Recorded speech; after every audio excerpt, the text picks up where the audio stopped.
নাম আমার ছবি ব্যবহার করে বেশ কিছুদিন ধরে বিভিন্ন রকম উস্কানিমূলক পোস্ট ওখান থেকে দেওয়া হচ্ছে, যেটার সাথে আমার কোনো সম্পর্ক নাই, কোনোভাবেই নাই।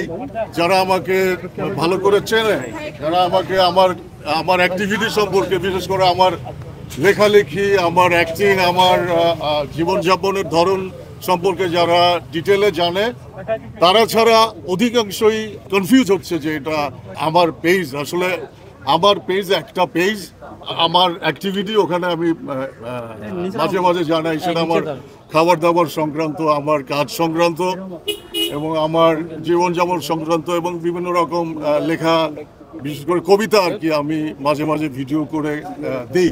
ওটাই আমার পেজ আর কি। আর এছাড়া অজস্র আমি খেয়াল করে দেখছি যে একই ছবি ব্যবহার করে একাধিক ফ্যান পেজ, এই পেজ সেই পেজ, নানান রকম পেজ গজায় উঠছে। গজায় উঠে নানা রকম সরকার বিরোধী পোস্ট, তারপরে উস্কানিমূলক পোস্ট, এই সম্প্রতি যে আন্দোলন হয়ে গেল এটাকে ঘিরে নানান রকম উস্কানি এবং বিভিন্ন ইস্যুতে বিভিন্ন রকম অস্থিতিশীল করার জন্যে, যে সমস্ত মানুষকে উস্কানি দেওয়ার জন্য যেভাবে লিখতে হয় ওইভাবে লিখে বা বলে এই সমস্ত পোস্ট আর কি দেওয়া হচ্ছে।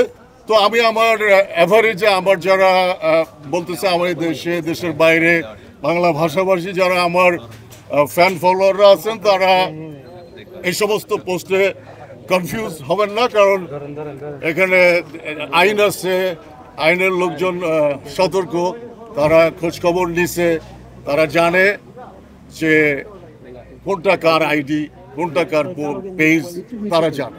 তারপরেও এত মানুষ কনফিউজ হচ্ছে, যে জন্য আমাকে আজকে আপনাদের সামনে বা ডিবি অফিসে আসতে হয়েছে।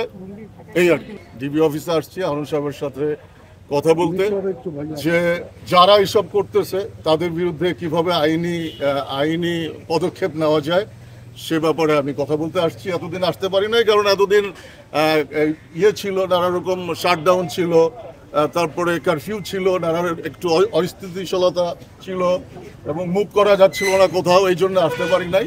এই জন্য আজকে স্বাভাবিক হয়েছে, এই জন্য আমি আজকে আসছি, ওনার সাথে কথা বললাম যে এগুলো যারা করতেছে, যারা আমাকে বিব্রত করতেছে নানানভাবে, আমি যেগুলোর সাথে জড়িত না, তাদের যেন উচিত শাস্তি হয়।